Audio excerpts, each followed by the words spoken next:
जय हिंद तेरे साथ। दोस्तों आप लोगों के एग्जाम डेट 17 और 18 फरवरी है, लेकिन इसमें एक सबसे बड़ी प्रॉब्लम यह है कि बहुत सारे बच्चे ऐसे हैं जिनका अभी तक सिलेबस ही कंप्लीट नहीं है, तो फिर उनका सिलेक्शन कैसे होगा। तो चलिए ये वीडियो खासकर मैं उन्हीं लोगों के लिए बना रहा हूँ जिनका अभी सिलेबस कंप्लीट नहीं हो पाया है, या जो अभी नए बच्चे हैं और अभी तक अच्छे से वो अपने सिलेबस को कवर नहीं कर पाए हैं। हालांकि इस वीडियो से फायदा उन सभी बच्चों का होने वाला है जो लोग मतलब सिलेबस कंप्लीट कर चुके हैं या जो लोग अपनी तैयारी को अंतिम रूप दे चुके हैं। देखिए फ़ायदा तो सबको इस वीडियो से होने वाला है, लेकिन एक हिसाब से देखा जाए परसेंटेज में तो सबसे ज़्यादा फ़ायदा जिनका सिलेबस कंप्लीट नहीं हुआ है उनको होने वाला है। तो चलिए डिटेल में देखते हैं। हम यहाँ पे चारों सब्जेक्ट का साथ में विश्लेषण करेंगे कि किस किस सब्जेक्ट से आप कम मेहनत में ज़्यादा स्कोर उठा सकते हैं। तो चलिए दोस्तों एक एक करके टोटल बात करते हैं। देखिए यहाँ पे मैंने लिख भी रखा है कि सिलेबस नहीं कंप्लीट तब भी हो जाएगा सिलेक्शन। कैसे?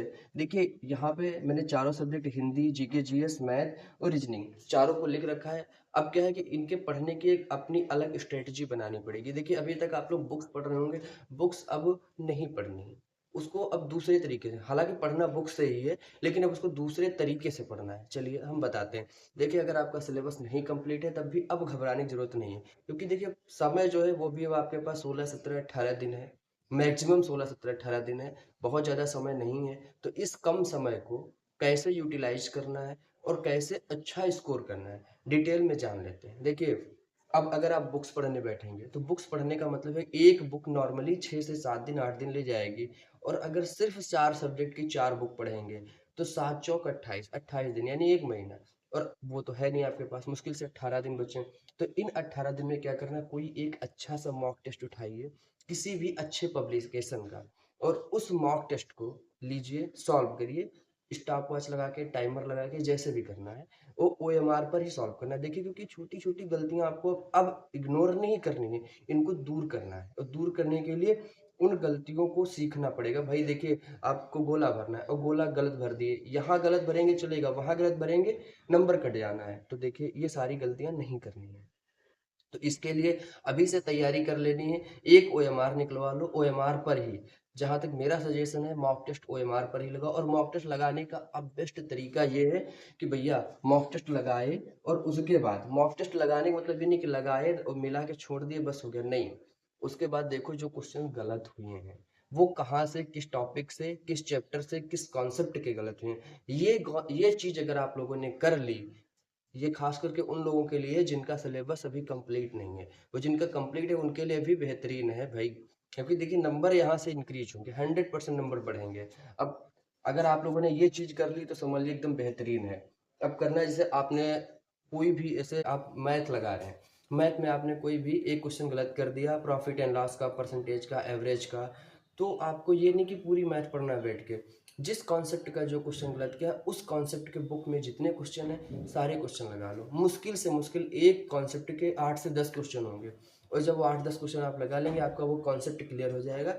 बाकी तो आपके कॉन्सेप्ट क्लियर थे ही, तभी तो बाकी आपके क्वेश्चन लग गए। तो इस प्रकार से आपको अपने मॉक टेस्ट को लगाना है, और इस प्रकार से जब लगाएंगे तो आपका जो, देखिए जो पूर्व ज्ञान है उसके आधार पे आपके बाकी क्वेश्चन सही हो रहे हैं, और जो क्वेश्चन नहीं सही हो रहे हैं वह इस प्रकार से सही हो जाएंगे। तो देखिए जब तक आपका एग्जाम आएगा, जब तक आप लोग एग्जाम के करीब पहुंचेंगे पहुंचेंगे तब तक आप अपनी बुक को कम से कम 4 से 5 बार रिवाइज कर चुके होंगे इस आधार पे। और इस आधार पे जब आप अपनी बुक को 4-5 बार रिवाइज कर चुके होंगे तो ऐसी कोई चीज़ उस बुक के अंदर बचेगी नहीं जो आपको आती ना हो। और ये एक तरीका होता है छोड़ना और पढ़ना वाला।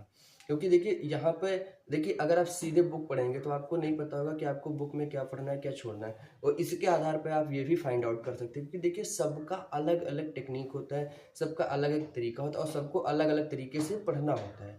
ये उसी प्रकार है जैसे खाना, अब किसी को कुछ पसंद है खाने में, किसी को कुछ, तो वैसे ही किसी को किसी तरीके से पढ़ना पसंद है, किसी को किसी तरीके से। लेकिन जो सबसे बेस्ट तरीका वो ये है कि आप इस चीज को समझ जाएं कि किसी एग्जाम के लिए आपको क्या पढ़ना है क्या छोड़ना है।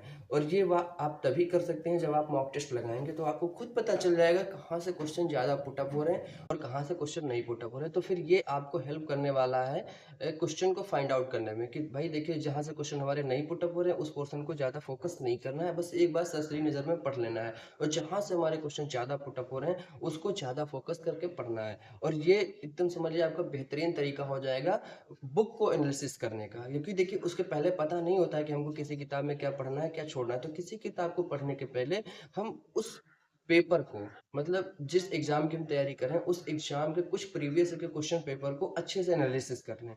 और अब आपके पास वही टाइम है। किसी बुक को पढ़ने का अब आपके पास टाइम नहीं कि नहीं चलिए अब किताब खरीद के लाएँ तो उसको बैठ के हम रट्टा मार के पढ़ें, क्योंकि किताब को रट्टा मारने से कुछ भी नहीं होने वाला है। और देखिए एग्ज़ाम टाइम पे जब आप परीक्षा हॉल में बैठे होंगे तो आपको एक चीज़ ज़रूर करनी है। देखिए फर्स्ट राउंड में आपको वो सारे क्वेश्चन करने हैं। देखिए पूरे पेपर को 3 राउंड में सॉल्व करना है। फर्स्ट राउंड में वो सारे क्वेश्चन जो आपको देखते ही समझ आ जाए कि ये हो जाएगा, उसको कर लेना। दूसरे राउंड में वो क्वेश्चन जिनमें आपको थोड़ी-सी मेहनत करनी पड़ रही है, वो वाले कर लेना। और तीसरी बार में क्वेश्चन वो वाले सेलेक्ट करके रखना जिनके बारे में आप कुछ भी नहीं जानते, टोटली ब्लैंक, वो वाले क्वेश्चन। तो अब करना क्या है, देखिए फर्स्ट और सेकंड राउंड के क्वेश्चन मिला के जब आपके क्वेश्चन 110, 115 या फिर 120 यहाँ तक अगर आप पहुंच जा रहे हैं, तो फिर जो थर्ड राउंड के क्वेश्चन हैं उनको चाहे तो थोड़े बहुत पुटअप करना, चाहे तो ना करना, क्योंकि इतने क्वेश्चन पहुंचने के बाद आप एक समझ लीजिए कि जो कट ऑफ है उसको क्रॉस कर चुके होंगे। बस क्या है, शर्त इतनी सी है कि इसमें से आपका कोई क्वेश्चन गलत नहीं होना चाहिए। इनमें से अगर आपका कोई क्वेश्चन गलत हो जाएगा तो दिक्कत हो जाएगी। तो देखिए इसमें से अगर आपका कोई क्वेश्चन नहीं गलत है, अगर आप लोग श्योर हैं तो फिर आप थर्ड राउंड का क्वेश्चन करने की कोई ज़रूरत नहीं। अगर आप श्योर नहीं है तो फिर एक बार जो थर्ड राउंड वाले उनमें से कुछ सिलेक्टिव क्वेश्चन जिनको लगता है कि आप कर पाएंगे वो वाले कर लीजिए। अदरवाइज रिस्क लेने की कोई ज़रूरत नहीं है। लेकिन यहाँ पर अगर आप 2 राउंड में यहाँ तक नहीं पहुँचते तब तो आप बाउंड्री पर हैं या बाउंड्री के उस पार हैं। तो फिर थर्ड राउंड के भी क्वेश्चन करिए, या तो आप बाउंड्री के इस पार या तो फिर उस पार, वो आपका फाइनल हो जाएगा। तो दोस्तों ये रही प्रॉपर स्ट्रेटजी मॉक टेस्ट की और बचे हुए कुछ समय में पढ़ने की। बाकी जो भी रहेगी चीज़ें वह आपको इसी यूट्यूब चैनल के माध्यम से मिल जाएंगी। जो भी चीज़ें आपको बताने वाली रहेंगी, जो भी मेंटरशिप करने वाली रहेगी, वह सब कुछ आपको इसी यूट्यूब चैनल के माध्यम से मिल जाएगी दोस्तों। तब तक के लिए बस आप लोग अपने मॉक टेस्ट लगाते रहिए और तैयारी करते रहिए। जय हिंद दोस्तों, नमस्कार।